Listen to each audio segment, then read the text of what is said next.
বৈষম্য বিরোধী ছাত্র আন্দোলনের যারা আছেন তারা কিন্তু একই সাথে সাহেব প্রতাপ মোড়ে আজকে তারা ট্রাফিক নিয়ন্ত্রণে কাজ করছিলেন। এমন সময় একটা গাড়ি আসে, যে গাড়িটা তাদের কাছে সাসপেক্টেড মনে হলো, সেখানে 2টা আইফোন দেখতে পায়। পরে স্টুডেন্টরা গিয়ে ওখানে জিজ্ঞাসা করে যে আপনারা কারা, আপনাদের পরিচয় কি এবং গাড়িতে আর কি কি আছে। এই যে বিডিপি ভাই আমাদেরকে ইনফরমেশন দিয়েছে যে হাইএক্স আসলে ওগুলো আটকানোর জন্য। তারপর আমরা ওই পাশে যাওয়ার পর আর আমি ওই পাশে গেছিলাম রাস্তার ওপারে। উপরে যাওয়ার পর 3টা গাড়ি চেক আপ করছি, কোনো কিছু পাইনি। তারপর এই গাড়িটা আসছে, আসার পর ওনাদের 2টা ফোন গাড়িতে ছিল, 2টা আইফোন ছিল দেখে আমাদের সন্দেহ হয়েছে।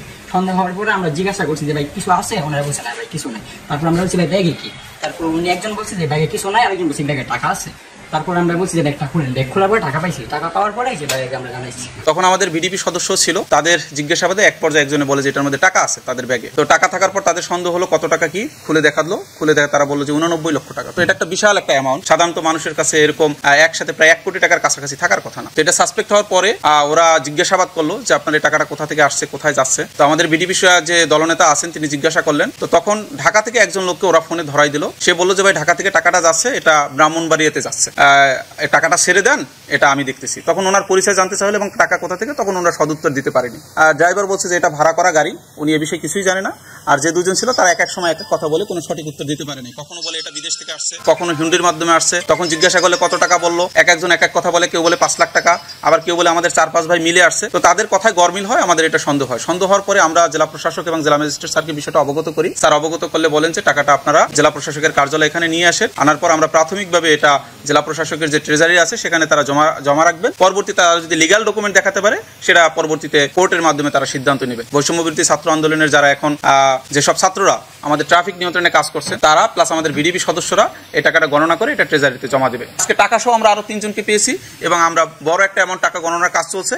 আমরা সেখানে বুঝতে পারবো প্রায় 1 কোটি টাকার কাছাকাছি সেখানে হবে। তো আইন শৃঙ্খলা পরিস্থিতি নরসিংদীতে যারা অবনতি ঘটানোর চেষ্টা করছে তারা এখন ধীরে ধীরে আটক হচ্ছে। আশা করছি আমরা 2-1 দিনের মধ্যেই তাদের সকলকে আটক করতে সক্ষম হব এবং এই পরিস্থিতির উন্নতি হবে। আচ্ছা, বাকিরা চলে যাও, তোমরা টাকাটা গুনে ফেলো। গুনে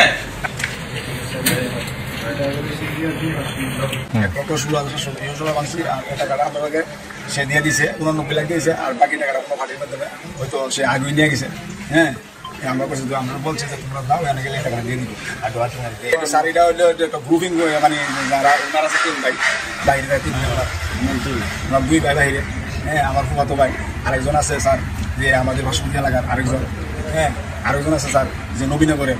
হ্যাঁ, এরা 10-12 জন মিলে স্যার এরা এই টাকাগুলি যে কোরবানির আগে আসছিল, আসার পরে না ইদানিং না কোরবানির আগে আসছিল, পরে ইদানিং একটা যে লোক আসছিল এই টাকাটা দিয়েছে হরতালের সময় স্যার। আমরা যে লোকটাকে স্যার আনছি, তো ওর কাছে টাকাগুলো দিয়ে দিয়েছে। তো আন্দোলনের কারণে স্যার আমরা আনতে পারি স্যার। ঘন্টির মাধ্যমে যে একটা লোক আসছিল 2 দিন আগে আসছিল, তার মাধ্যমে টাকাটা দিয়ে দিছে। হ্যাঁ, তখন টাকাটা সে নিয়ে বাড়ির দিকে গেছে। তখন আবার বাড়ির দিকে আমরা গেছি স্যার, আজকে গেছি এই টাকাটা বাঙালি আন্দোলন আমরা স্যার আসতে পারি। এই আজকে গিয়ে সেটা আমরা সকাল ভোরে 6টার দিকে রওনা দিছি, দিয়ে সেটা 10টা বাজে বাঙালি আমার আসে।